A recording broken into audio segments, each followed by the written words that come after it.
Hello everyone, you are welcome to my YouTube channel. Let's consider this calculus question.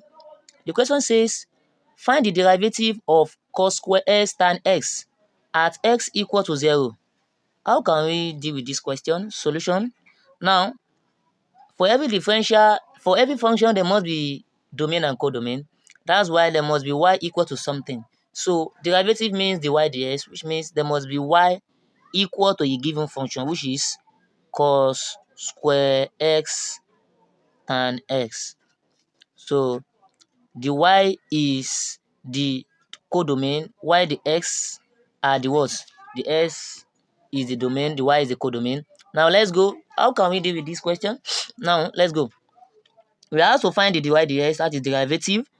Now, normally we can use product rule because according to product rule, when there is two functions beside each other, we have to use product rule. But looking at this, the easy way is to recall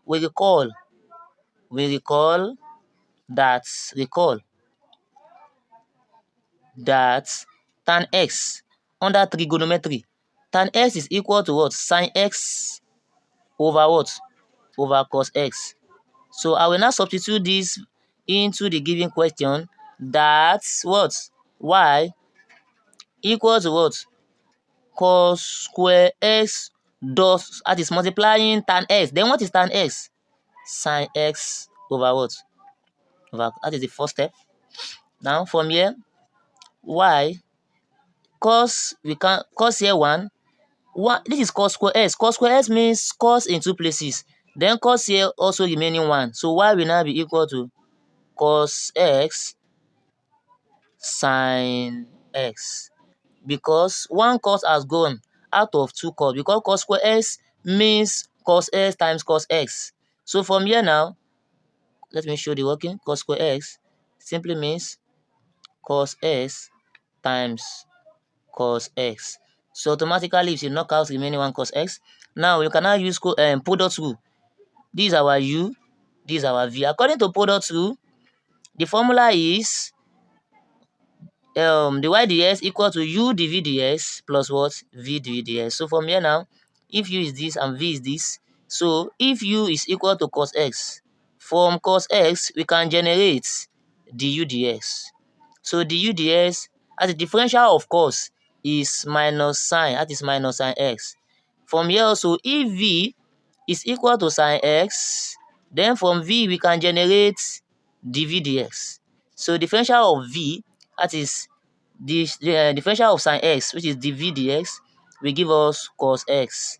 So from here now, we can now continue that, therefore in conclusion, dy over dx using product, because this is product of two functions. U is a function, v is a function. Function of what? Function of x. Dy dx will now be equal to what? U dv dx plus what? V du dx. That is the formula for product rule. Dy dx will now be equal to what? What is my u? My u is cos x. I will put it cos x dot, that is multiplying. Now what is dv dx? Dv dx give me cos x dot cos x plus, what is v? V is what? I'm just substituting this value and the value into this formula, plus v. What is my v? V is sin x dot, that is multiplying du dx. What is du dx? Minus sin x, that is multiplying minus sin x. Then what will happen? Dy dx will now be equal to cos x times cos x will give me cos square x, plus times minus is minus. Sin x times sin x will give me sin square x. I can stop here. I can still go further, but let me stop here. Then I will now say dy dx, dy over dx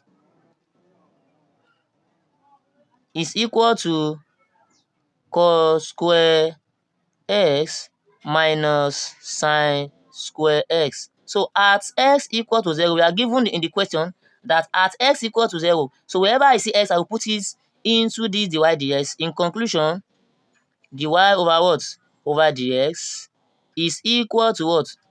Cos square 0 minus what? Sin square 0.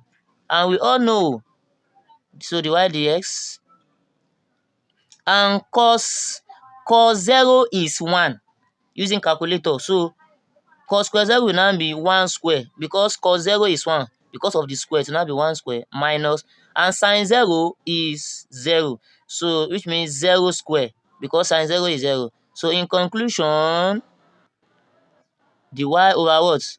Over the x will now be equal to 1 minus 0. Therefore, the y over what? The x is equal to 1. As simple as that. Thank you very much for watching. Don't forget to subscribe on my YouTube channel. Please subscribe. I give me my humble self, Mr. Calculator. Thank you very much for watching.